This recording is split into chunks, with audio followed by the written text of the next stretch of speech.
Woohoo! Welcome to Walking the Path. Okay, what if most of the problems in the world have very little to do with money, politics, or other people, and have more to do with the fact that we actually don't love ourselves? So there's that old song, "What's Love Got to Do with It?" That was in my head today. That old Tina Turner song, "What's love got to do? Got to do with it? What's love for the second emotion?" Okay. Oh my God. Okay. That old song, I've been thinking about it, really. And not just the pop lyric, but there's like a spiritual question in that song. And I'm here at Rythmia. We're celebrating 10 years at Rythmia. 10 years of witnessing healing and transformation and miracles and remembering. And what I see over and over and over again is really that people aren't broken. It's not that people are broken. It's that people learn to survive without loving themselves. I learned to survive that's how I learned to survive, right? By beating myself up, by making sure I didn't make that mistake again, or whatever it was, the guilt, the shame, the not enoughness, the try and keep up, to try and feel safe, to try and feel enough, to try and feel loved, to try and feel like we belong. And that's the wound. And that's also the doorway. Rumi says that the wound is the place where the light can enter. And it's like, that is the doorway to opening. So, when Tina Turner asks what's love got to do with it, she's not saying that love doesn't matter.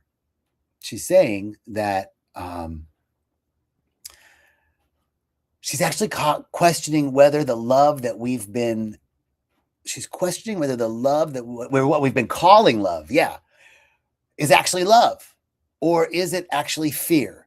Is what we've been calling love actually fear or love? Or is it actually love or approval seeking? Is it actually love or attachment? Is it actually love or old survival patterns? All the ways that we try and feel safe, to feel loved, to feel like we belong. And, last night in the spiritual recalibration circle, we talked about exploring how much of our struggle is really our inner civil war. And inner civil war is not quite the phrase, right? You think of a civil war as like firing arms and bombs at each other, but really our inner civil war, the ways in which we don't really love ourselves, is like an occupation. It's like when an occupying army comes in and there's like a guerrilla warfare, right? There's no clearly defined front. There's no real outcome, like, okay, this is the battle and it's over. No, when you're in an occupied situation and there's guerrilla warfare, it's like fight, skirmish here, skirmish over here, skirmish over here, and it's just constant. That's what we do to ourselves, this self-aggression. Self-aggression. I was talking to my friend Darren about this just a moment ago. And that's where this came from. I was like, oh, well, I guess that's my topic for Walking the Path today. Ding. And so what we call that tension is stress. We call it stress, or relationship problems, or a broken world. But it often starts here, right? I want to name this pattern. I want to name the pattern clearly and cleanly and compassionately, that when we don't love ourselves, we outsource love. We demand it from our partners. We demand it from our parents, from institutions, from spiritual systems, from the world. And when it doesn't arrive in the way that we want, it turns into judgment and blame and anger and resentment and guilt and us versus them. And hatred is self-projection, period.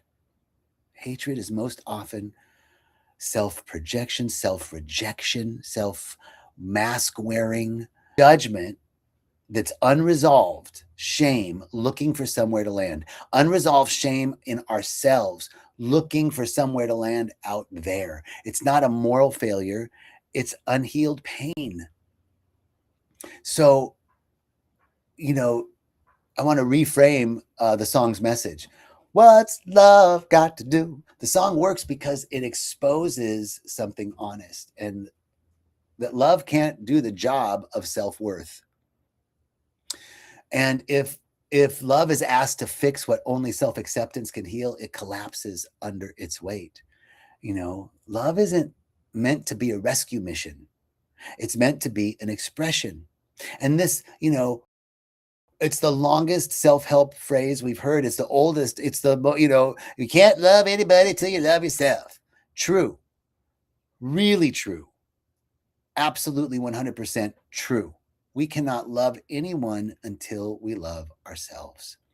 And that when we don't love ourselves, we're at war with ourselves. We're being aggressive towards ourselves. There's self-aggression, and it really is self-hatred, self-loathing. And I was talking to my friend about this and asked, like, before you had this realization, if I would have said, I think it's self-loathing, would you have said, yeah, I totally agree? And he said, no. And I think that's most of us. Like, I wouldn't have said a year ago, if, when someone said, I think you have a story that you're broken. I was like, I don't have a story that I'm broken. And then I started to see all the ways that I have a story that I'm broken. So I'll ask you to consider this. Maybe take a look and see if you have a story of self-aggression, a story of holding yourself to a standard that when you don't meet it, there is guilt or shame or retribution of some way, some sort of condemnation or judgment of yourself. Because love is an expression. Love is a state of being. Compassion is the expression of that state of being. Compassion is the action. Compassion is the verb of love. People say love is a verb. Okay. No, love is a state of consciousness. And the action of love is compassion. And can we be compassionate to ourselves? Like, just, if you were talking to a friend that was beating themselves up for being stupid about having made a mistake, you'd say some compassionate things like, it's okay. It's going to be all right. Don't worry. It's not that bad. Don't sweat it. You're going to be all right. You know what? You're awesome. And you're awesome. We love you. You're so loved. You're so appreciated. Right? Can we have that compassionate talk with ourselves? And this is really what I witness at Rythmia every week, right? People are remembering who they are beneath the story. And when someone truly meets themselves with compassion, without condition, without needing to earn it, if we can meet ourselves with compassion, without condition and without having to earn it, how many times do I notice myself unconsciously feeling like I have to give in order to receive? I have to prove my worth or my value in order to receive, to be worthy. And so, when we can really meet ourselves with compassion, what happens? The nervous system softens. The body relaxes. The relationship reorganizes itself. And life begins to move differently, not because you tried harder or something changed out there, but because the war inside ended. And this is really, what the world needs now is self-love, sweet self-love. And this isn't indulgent. This isn't selfish. People, I'm going to be selfish. Don't be selfish. Just love yourself.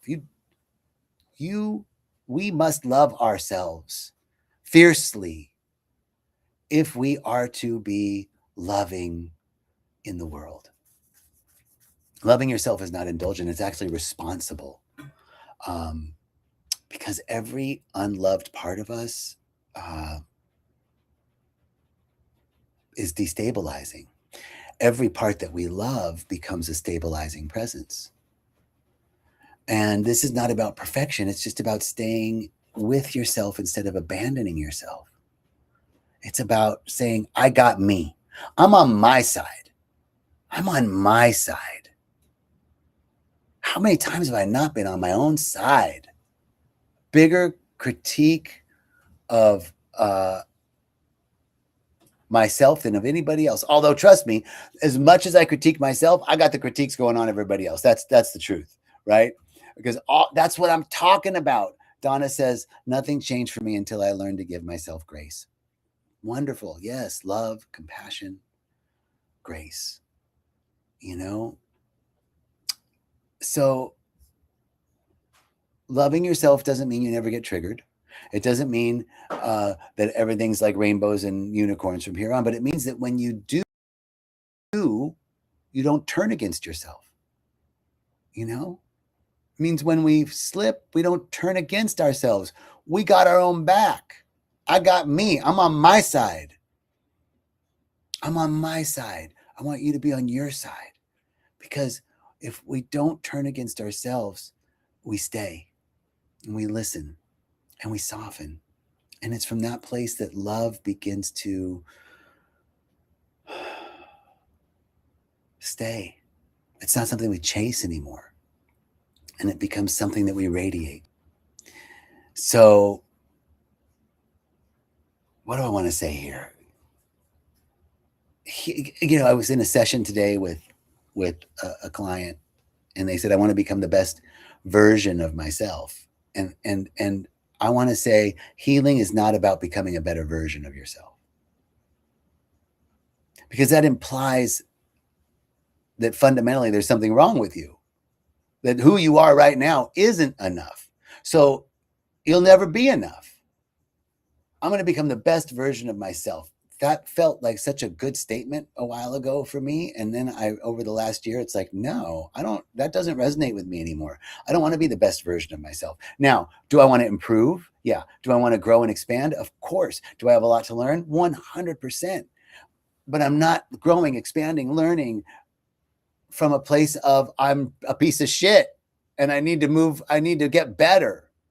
I'm learning, loving, expanding from I am great just the way I am. I love myself just the way I am. All of my faults, all of my perfect, lovely parts, all of my humor, all the wit, all of the intelligence, all of the compulsive behaviors, all of the choosing lower, all of the laziness, all the procrastination, all of the not getting it done, all of it. I love it. And then every time I do that, I'm ending that war within me. Every time I stay, every time I listen, every time I remember what's true about me, that I'm okay just as I am. There's nothing wrong with me. I'm not broken. I have nothing to prove.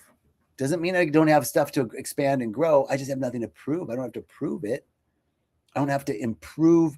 I don't have to be better than I am now. I'm great now, and I want to expand. I want to learn. I want to grow, of course. But maybe that's what love has to do with it after all, to be a little more honest, a little more whole, and have the world be a little less violent for just loving ourselves. Maybe that's what love's got to do. Maybe that's what love has to do with it after all. What's love got to do with it? Thank you so much for joining us. I hope you have a beautiful day. I'll see you next Thursday. Peace and blessings.